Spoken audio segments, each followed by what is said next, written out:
And speaking of cook-off, we're going to show you how to jazz up your holiday barbecue plans. Braun Costello from Gotham Caterers is here with some tasty options. Oh, and some tasty options for spicing up your holiday barbecue. Don't go anywhere. I'm going to come back. Today in New York is back in a moment. Good morning. It's Memorial Day, everyone. This Monday morning, there's a Belt Parkway at 5:49 this morning. If you're planning on heating up the grill today, you may want to spice up your usual holiday barbecue. Braun Costello is from Gotham Caterers, and she joins us with easy marinades for your meat, fish, and even veggies. Right, Lauren? That's right. Nice to have you right. here. Nice to be here. Right. Thank you know, folks are up, I'm sure, at this hour if they're expecting people over, kind of getting everything together. So what do we have up first? Marinades, right? Marinades. Marinades are very important. It's the ideal, the ideal flavor enhancer to any barbecue is a marinade. And the simple trick with marinades is whatever you like is most likely a safe bet. Okay. That's the truth. That I have 3 marinades here today that we can talk about. The first is a teriyaki marinade. This happens to be my personal favorite. And what's in it is a little vegetable oil, soy sauce, powdered ginger, or fresh ginger if you have it, but powdered works fine, dry mustard, garlic paste, which is just, garlic with some salt, chopped very fine, and then some brown sugar. And that's mixed all together, and we marinate vegetables and chicken with that. And so we have a finished product here. So you put the chicken in all this and you kind of leave it. How long do you leave it there? You want to leave it in at least half an hour, but you don't want to leave it in more than the space of a day. And I would say that ideally 2 hours is perfect. Okay. Because you get really good flavor in there, but this is a tenderizing marinade. So it really softens the chicken in a wonderful way. But if you leave it too long, it really tenderizes the chicken to the point of changing the texture, and you don't want to do that. And it's kind of weird. That's right. So a barbecue will give it a good crisp outside and a wonderful tender inside. Very nice. It smells delicious too, this one. Yeah, it's wonderful. This is maple syrup that Maple you said you have syrup. here? We actually put that on the steak.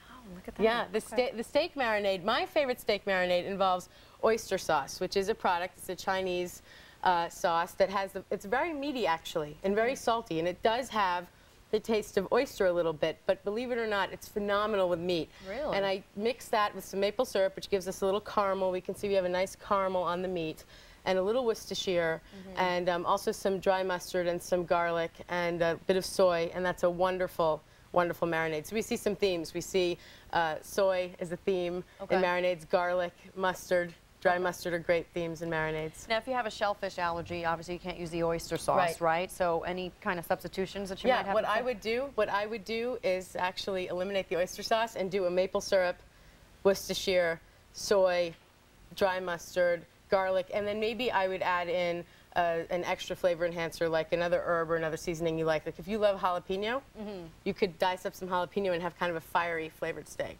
Oh, okay. Or if you love the actual flavor of garlic, absolutely triple the amount of garlic. That would just be a general flavor enhancer to actually become the predominant flavor. Okay. So you can actually eliminate the whole thing. So you can, the oyster, that sounds good though. It's delicious. It's delicious. So you do the chicken for half hour to 2 hours most, and then how long do you marinate the steak? This guy can go easily over 24 hours. Really? Yes. This big steak. What kind of steak is this? This is a ribeye, and we actually have the fresh raw piece of meat right here. The ribeye I chose to show today because I think it's really a wonderful steak for a barbecue. It's very difficult to mess it up because it's full of marble, and you see it has layers of fat around here. So because of that, it's got great flavor, and you probably won't overcook it. I probably could, but I think I could. All right, it looks fabulous though. Yeah. So now you're going to show us how to make marinade, How to make? Yeah, we're going to make about a minute left. We're going to make a very quick citrus marinade using the juice of half an orange. Okay, this is citrus. Okay, citrus, and this is wonderful with fish or chicken and veggie too. We'll take some lime, and we will add in some honey. What's that, about a tablespoon? That's about a tablespoon, that's right. What came out is about a tablespoon. So I'm just going to reach and grab a little bit of the olive oil. Need about 2 tablespoons, 1, 2 of that. And then we're going to mix that up. We're going to add a little bit of soy real fast. I'm sorry to reach. No, and then actually the garlic, if you want to grab that little bit of garlic. Yep. And this is the garlic and salt in there. That's right. And you just... Any oil or anything? Nope, not at all. It just does its thing. And then we're going to put cilantro in there. Cilantro. And mix it up. Okay. And I have swordfish, onions, peppers, and pineapple, which makes a great, great, great shish kebab. That's awesome. Delicious shish kebab. Smells delicious. It's All wonderful. Right. Well, these are the marinades. That's Thank you very much. We will be back coming up in the next hour, how to grill corn on the cob on your barbecue. And of course, for more information on these recipes, log on to our website at WNBC.com. But Lauren, we'll be back throughout the show. More tips. Yum. Hopefully we'll be able to cook some. That's right. David, over to you. Did you see Darlene smell the garlic real quick? Did you see? It was a subtle move. She went, and, you know. The smell of I was garlic. thinking about tripling the recipe. She should stay over there. Yeah. Don't come back.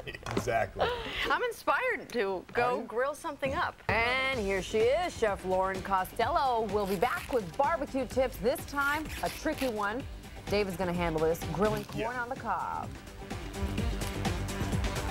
All right, Darlene, a good barbecue is nothing without a good ear of corn. But whether you're preparing it on the grill or in a pot, it takes a certain technique to get that sweet taste. Braun Costello has been with us this morning. Now she's got some tips on this part of the grill process. That's right. All right, now you can cook it in the pot or you can grill it, but you're saying grilling is a better way to go. Grilling is a better way to go when you're already using the grill. That's Yeah. my theory. Less to clean.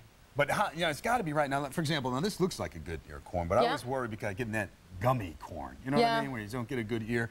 So you have to start with a good ear. You have to start with a good ear, absolutely. What does it look yellowish like this? Well, this is salt and pepper. This is a yellow and white. If you look closely, it's yellow and white, and some of these are better than others. Actually, this is a great example. This isn't such a good ear. Okay, this right here. That's not such a good ear. This is a fabulous ear. See, we get real salt and pepper. We can see that yellow and that white, which is fabulous. Okay. And as the summer progresses, we're going to get better corn. Okay. So July and August is our peak, so we're just coming into corn season. All right, now you say there's with husk or without husk. Right. Now, which is better?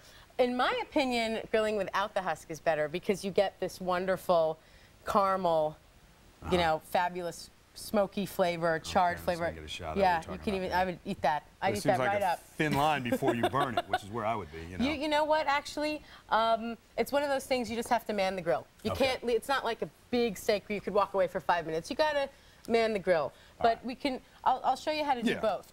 The first way, which is really interesting, is cooking it in the husk. Okay. And what you do is you're going to peel back. You're going to peel back the husk like this, and you're going to remove the silk.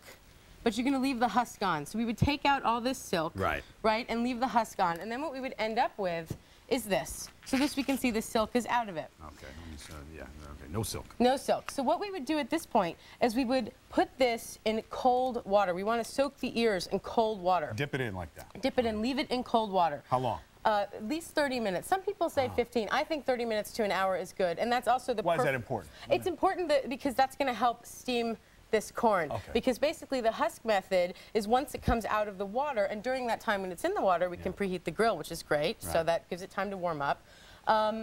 Then you're going to shake the excess water off, you know, when you pull it out of the water. We're going to fold the husk back over, close this thing up really, really well, get it as covered as you can. And then you're going to want to take some twine. I have some kitchen twine already tied, and you're going to want to tie it up. And actually, I should say, I'm sorry, I'm beaten to the punch here. We want to season it first.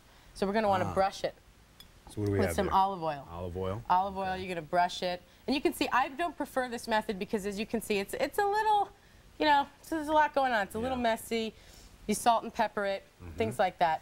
And then you can even put herbs of your liking on. You like jalapeno, you like cilantro, you like basil. And what you would do is you would just tie this up. All right. And so, well, thank you very much. So we'll just tie that up. And I would do, let's say, 2.